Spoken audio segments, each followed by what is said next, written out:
What's going on, everybody, and welcome back to Comic Breakdown. If you are new to the channel, do me a favor, hit that sub button, hit that notification bell, make sure you're not missing any of the awesome content we have coming out. And with this video, we are jumping into X-Men S.W.O.R.D, issue number 11. And if you have not been keeping up with this line, go ahead, check out the link in my description, as well as the top of this video. It will get you completely caught up on everything that is going on with S.W.O.R.D and Abigail Brand. Now, what we have seen in the last issue is S.W.O.R.D Station 1 is coming and crashing down to the ground, with Cable doing everything he can to keep it on the up and up. On Arakko, aka Mars, we have the Lethal Legion that is about to take down the Shi'ar Empire, or at least the diplomats that are there. With the princess in danger, Abigail Brand begins to make her final move. And so with that being said, let's dive into this breakdown. Alright gang, so as we dive into this issue, we are picking up with Manifold.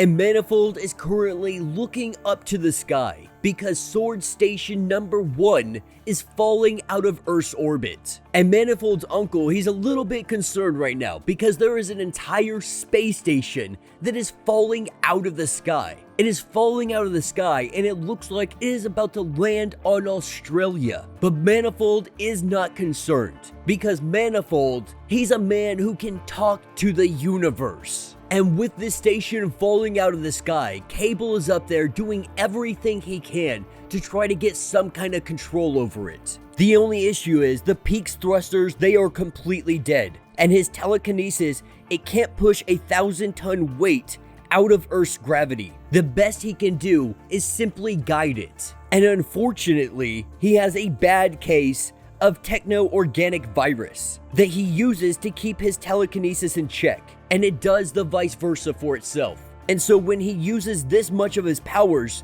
things can get very complicated, and we see his arm start to break open and it starts connecting itself to the space station. And that is what takes us to the Alpha Flight space station, picking up with Gyrich, James Hudson, and WizKid.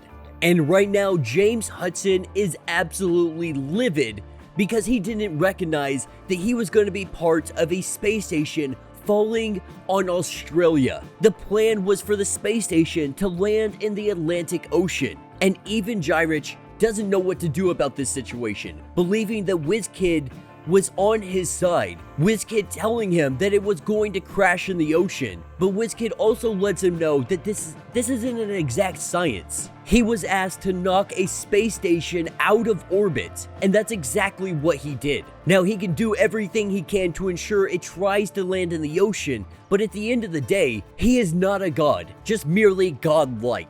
Now, little does everyone know in this room, there is a little bitty tiny Brand in his ear, and that is because she has shrunk down, and WizKid has been a triple agent this entire time.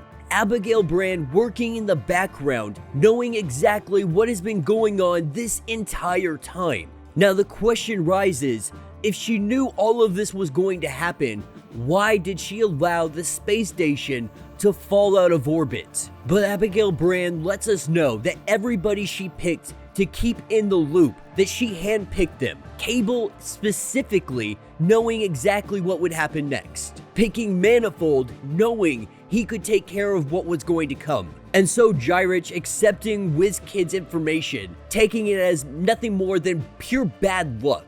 He gets in contact with Orbis, trying to find out what the situation on Mars is looking like. Now Orbis, this entire time, he has been sending his Lethal Legion to really test the capabilities of what these new Martians can do, the people of Arakko. And picking up in the diplomatic zone, we have Gladiator. His confidence has been absolutely crushed. A man who could take out 100 bad guys without even breaking a sweat, only if he has the confidence to do so, only if he has the self-belief. With Deathbird getting the Empress out of here, trying to ensure that she is protected, we are seeing multiple Lethal Legions making their arrival. And just one team of these guys almost took all of these guys out. That was until Storm showed up. And now they are going to learn the true power of an Omega level mutant, telling everyone who is on her side to back away from the Lethal Legion. And this is when she begins to create some air pressure, using the weight of air, one of the things that make weather. She's keeping the effects as contained as she can, but exerting her mutant gift to this extent, it's really hard for her to hold back. And we have the pressure, it's building higher and higher. And as it builds up, we have a sudden drop. This drop, it causes every head of the Lethal Legion to just blow up.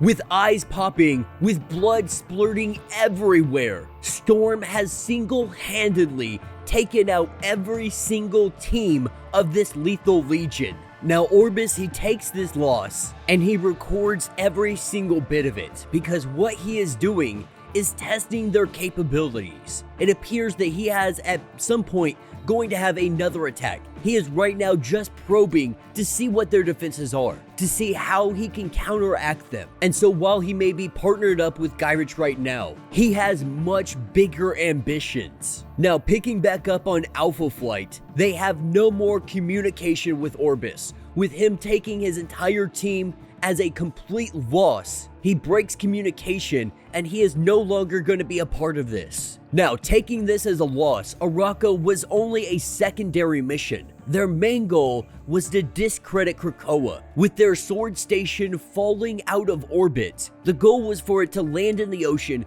and show that they're not ready to be on this level of playing field. But with it landing on Australia, it's going to have a much deeper impact. It's going to discredit them in a much bigger way.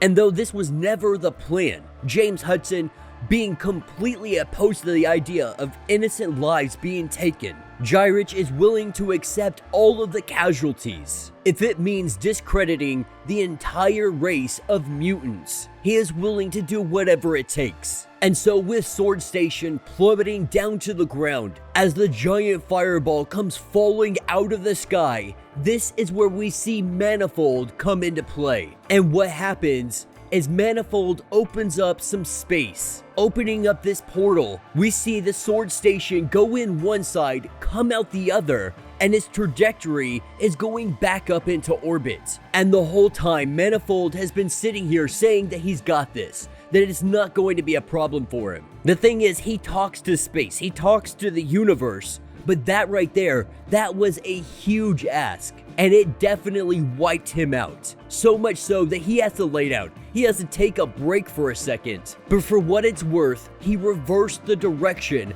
of an entire space station falling out of orbit. And so from this point on, Cable is able to take control of things, with his arm beginning to go back into place, not having to strain and use as much of his powers trying to keep the space station from falling out of orbit. And so it appears that everything is back on track. With S.W.O.R.D Station back up in orbit, it appears that everything they tried to throw at the mutant nation completely failed. Now, James Hudson at this point, he is furious. Though the only individuals that lost life were the S.W.O.R.D delegates, it could have been much worse. So much so that he's saying that he's more than likely going to lose his command. Now Gyrich, he doesn't agree, and that is because Orcus fully understands the danger of a mutant nation.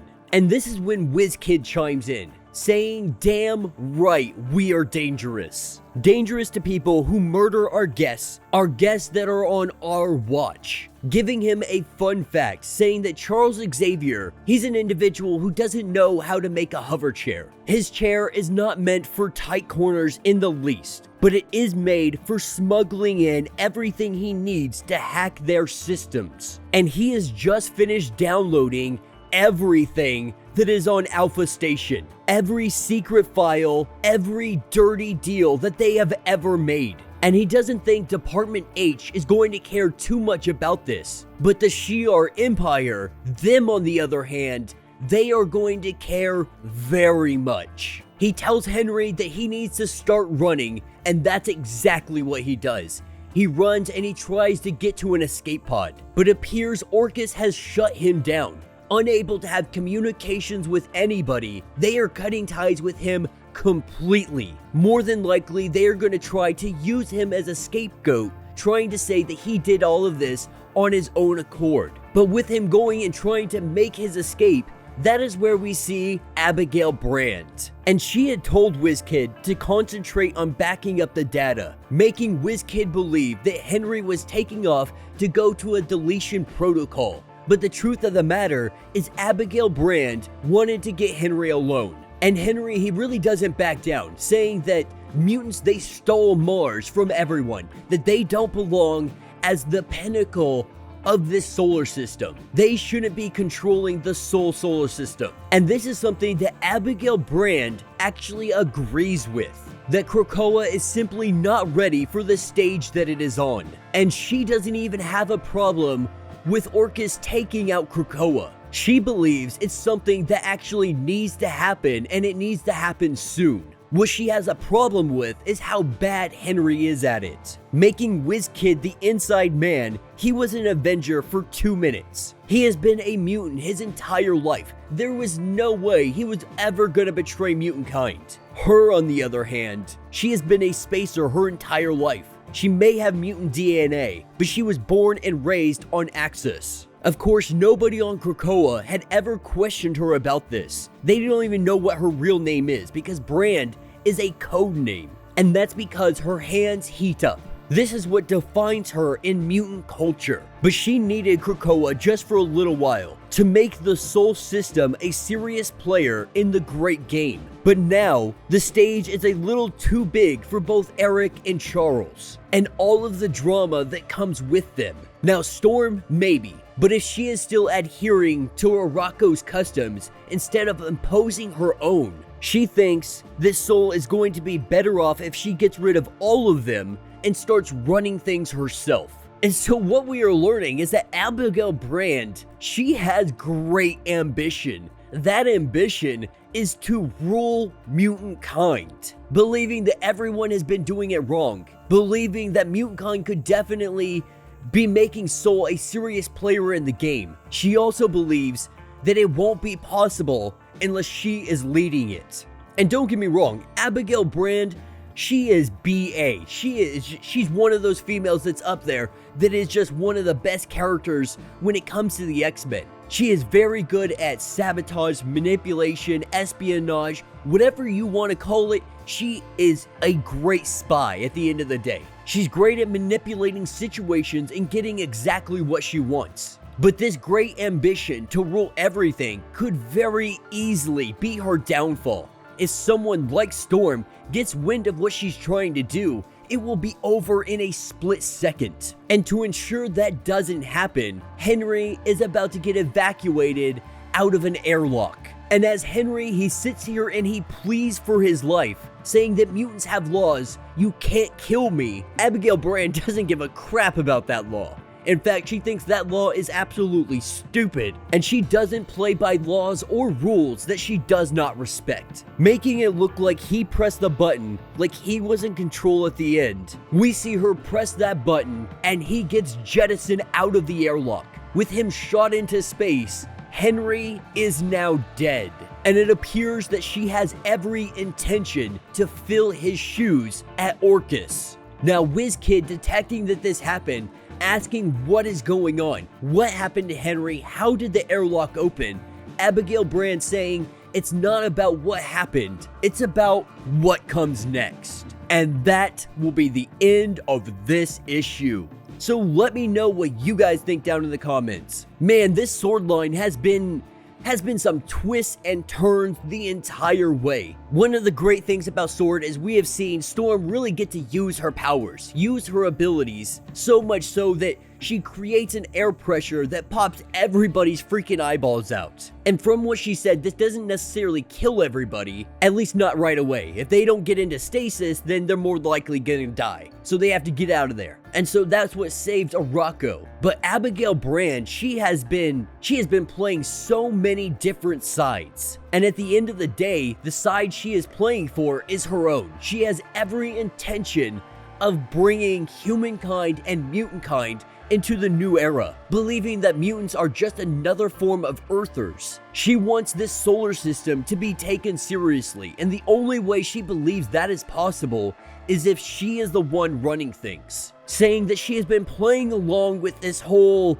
Krakoa thing for quite some time, needing all of this to build up the defenses for the Sol system. But now that those defenses are in play, she believes that the Quiet Council needs to be dispatched and she needs to be put in charge. Now, obviously, she's crazy. Obviously, this is a mentality of a dictator, someone that definitely should not be in charge. Because if you have someone pining after this much power, after this much control, no matter the motives, it is always going to be twisted, evil, dark, something of that nature. Somewhere along the line, the good you were trying to do, it turns bad, especially when you want to put yourself on that throne. And so we can only imagine this someone is eventually going to catch on to her plan. And once they do, we are going to see mutant kind come down on Abigail Brand with an iron fist. But maybe, just maybe, she can manipulate the situation enough to where she could avoid exile. Let me know what you guys think down in the comments. If you have not yet, do me a favor, hit that sub button, hit that notification bell, make sure you're not missing any of the awesome content we have coming out, and until the next breakdown.